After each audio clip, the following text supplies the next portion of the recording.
Hello, my friends. I'm going to tell you a completely crazy story today, one that I'll actually put to your judgment. Because, in addition to what I'm going to tell you, there's a gray area that we can only speculate about. We're going to the United States, to Arizona. We're going to start this story in 2012. We have a man named Christopher Anderson who enrolls in a local flying club to get his private pilot's license. He will only fly for 2 hours, and after that, he will disappear. He will never continue or complete his training. A little later, he will be found caught up in something ugly. He threatened someone with a weapon. He was sentenced to 5 years in prison, but apparently he didn't serve the full 5 years. He probably served 18 months to 2 years, then was released early through sentence reduction or similar means. He's someone who is potentially facing bankruptcy, whether fraudulent or otherwise. We know that the American tax authorities, the IRS, were demanding $1.5 million from him.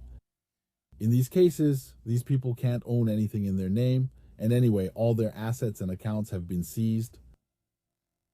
We'll see him again a little later with a woman named Heidi. She has 3 children. She's a mother, while she's raising her 3 young boys on her own.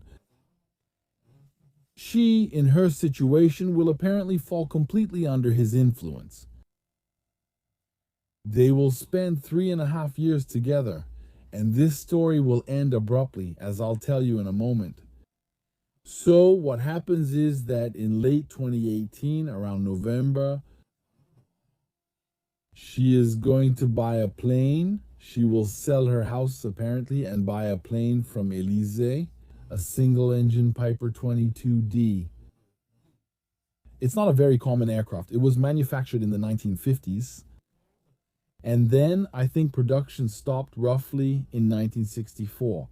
There really aren't many of them still flying today. And what he had bought, the 1958 model, is a 2-seater aircraft. So she bought it in her own name. And apparently, she had bought a motorcycle. She had bought an off-road vehicle and all sorts of things that don't really fit her usual profile of interests. Because she herself, for example, had never shown any interest in aviation or joined a club or anything like that. And suddenly she decides to buy a plane. So in reality, she was probably being guided by her boyfriend, by this Christopher Anderson, who was the one making her do these things. In any case, during the month of December, about a few weeks, 5 or 6 weeks after buying this plane, the FAA sent her a letter. Well, a rather polite letter on one hand, but at the same time firm. She hadn't completed all the paperwork related to the purchase of this aircraft, so the registration was suspended. But the FAA kept the door open by giving her an email address, a phone number, and the form she hadn't filled out. So we're dealing with people, especially this gentleman, who always considered himself above the law, including the laws of physics. So, as I was saying, during the month of December, he will fly with this aircraft. Remember, he is not qualified at all. He will fly with this aircraft and take children from the family with him. He will even take with him, at one point, his girlfriend's sister. And then she will sit in the back, even though it's a 2-seater plane. It's a 2-seater aircraft only. There are only 2 seats in the front, like the Cessna 150, for example. Only 2 seats in the front for reasons of performance, weight, and balance. The manufacturer didn't put any seats in the back, but there's just a sort of platform like that, a space where you can put a backpack, for example. Well, he's going to put the woman in there. He's going to make her sit on a sort of beach chair. And then they're going to take off like that. She was strapped in because she had no seatbelt. In any case, his antics are going to attract the attention of someone named Kevin, a mysterious contact who will call the airport where the plane he just bought was parked. And he's going to yell at the airport administration, at the officials, telling them that this guy is flying even though he doesn't have a private pilot's license. What happens is that the airport authorities kindly advise him to contact the FAA because they tell him, we don't handle pilot licenses. Licenses, whether someone has a license, any licensing irregularities or problems like that, that's not us, that's the FAA. You have to contact them. We missed an opportunity here, didn't we, to stop this person? In any case, we're going to get to January 13, 2019, which is about 2.5 months after the purchase of this plane. And then he and Heidi, meaning his partner, decide to head to an airfield to a city that's about 2 hours of flying from there. What they were doing at that time, their way of life, was going from one city to another. Always very secondary airports, so uncontrolled airports, typically dirt runways, and very few staff at those airports. Simply to stay under the radar, to avoid being asked too many questions, to avoid attracting anyone's attention. And then, when they went to those places, it was because there was a music festival, a bar throwing a party, a restaurant throwing a party, and so on. Literally from one party to another. They drank until 2 in the morning, and then what happened was, the next day, they took off, even though sometimes they were still under the influence of alcohol. He was described by people who knew him as an idiot, as a psychopath, as a drunkard. Those are the kinds of terms used by people who were around him. No one said anything positive about him. In any case, we come to that fateful day, January 13th, 2019. The two of them get into that aircraft. This woman is in contact with her sister. She's texting her to let her know where they are in their progress. And they take off from an airport, mind you, which has no fuel. It's just an airfield office with no one there and a dirt runway. So they take off and they have to land 80 kilometers away in a place where they can actually buy fuel. So they leave, the guy settles in, they fill up with fuel and take off again, and it's still her giving updates to her sister. At some point, as they take off, something is going to happen. The plane is going to crash. It's going to crash in Arizona near a highway. And then it ends up in a ditch. It ends up on its back. Mr. Anderson manages to get out, so he crawls, then he runs to the road. There, he waves down vehicles that stop, call for help for him, and the 911 dispatcher communicates with volunteers who rush to the scene. They arrive, and there's also a vehicle that stops with 2 retired nurses who also lend a hand. They go with the firefighters and everyone else to the wreckage of the aircraft. They find the woman. She's dead. There's nothing more to be done for her. She was dead, period. So, what happens is that the NTSB will start its investigation. And what will we discover? We'll discover 3 very important details. The first is that the scene doesn't smell like fuel. There's no smell of fuel at all. We check the tanks and everything, but find nothing. They're dry? Something else. The propeller isn't damaged. The propeller, if you look at it, it has 2 blades. It's a 2-blade propeller. One of the blades is perfect. The other one is a little scratched because of the bushes and the stones it hit, but there's no damage that would indicate the propeller was spinning. Because when a propeller receives engine torque and hits the ground hard, it twists in a very particular way. This propeller isn't twisted at all, it's completely straight. So that means the engine was off at the moment of impact. Something else. We can see that the tanks of this plane, well, don't have any caps. That means the caps aren't on either side. When you look, they're missing. So there's one thing you need to know. This plane here is a high-wing aircraft, a bit like the Cessna 150 or 172. So how do you fill it with fuel? You bring a stepladder. You place it near the wing. You climb up. You take the hose. You open the cap. You fill it up. You remove the hose. You put the cap on. So apparently, like this, you could say he forgot his caps on the wing, so he used a bad technique. So he filled it up, put the cap on, and then he removed the hose thinking, I'll come back. But he never came back, and he made the same mistake on both wings. Now, you should know one thing. His caps were never found. Because normally, let's imagine he had forgotten them, okay? He starts the engine and taxis, all that. They're going to fall. The caps were never found, so we don't know what he did with them.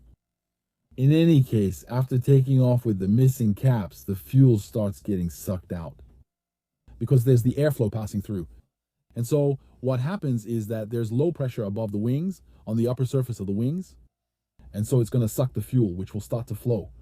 So on a low-wing aircraft, you can see it, you can notice it, you say, oops, I forgot to put the fuel cap back on and all that. With a high-wing aircraft, you can't see it since it's above and moves backward out of view.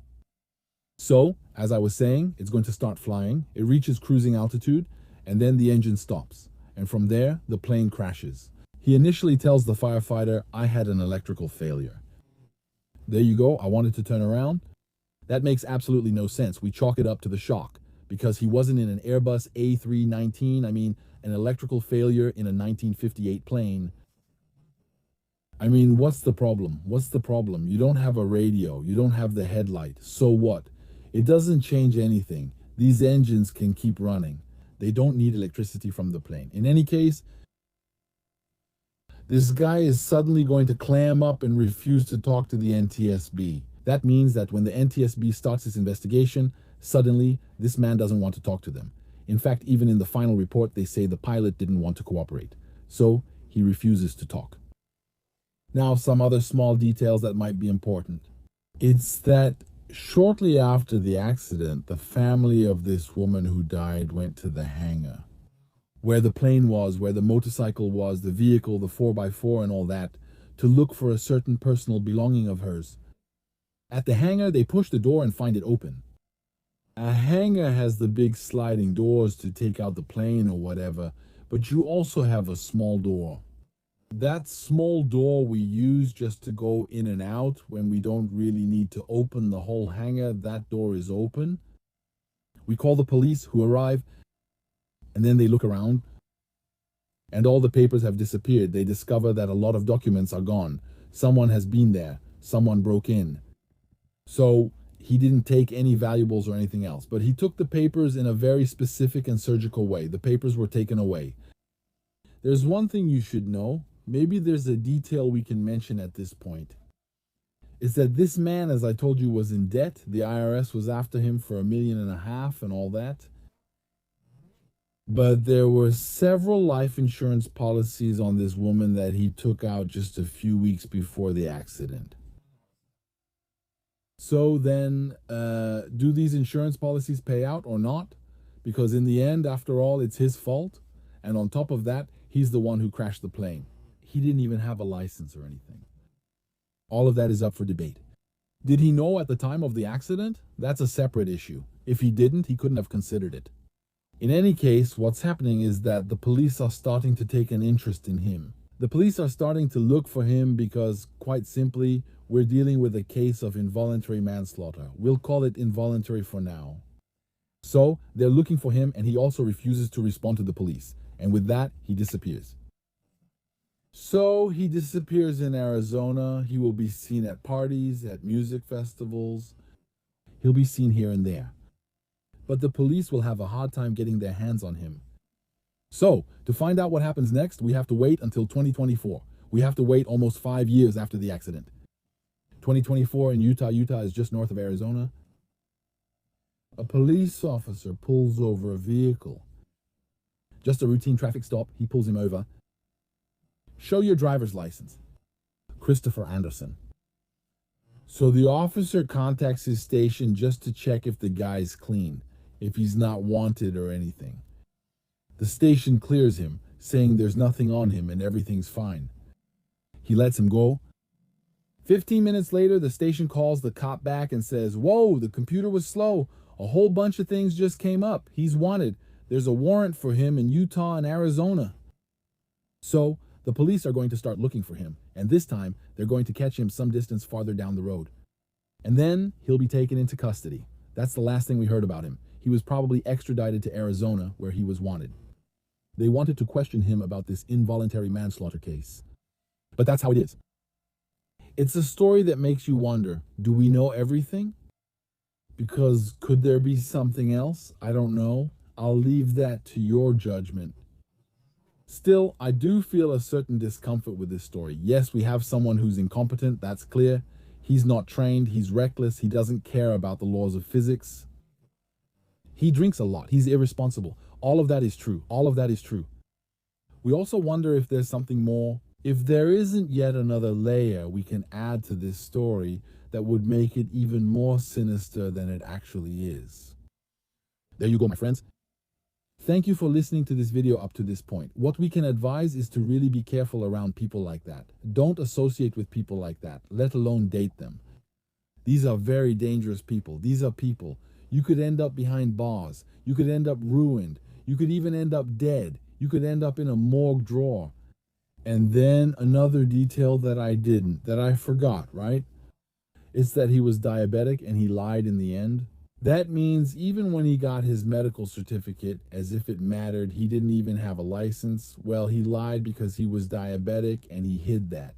So he was also on insulin. So that's it, my friends. Thanks for watching. I look forward to your comments. Let me know what you think and feel.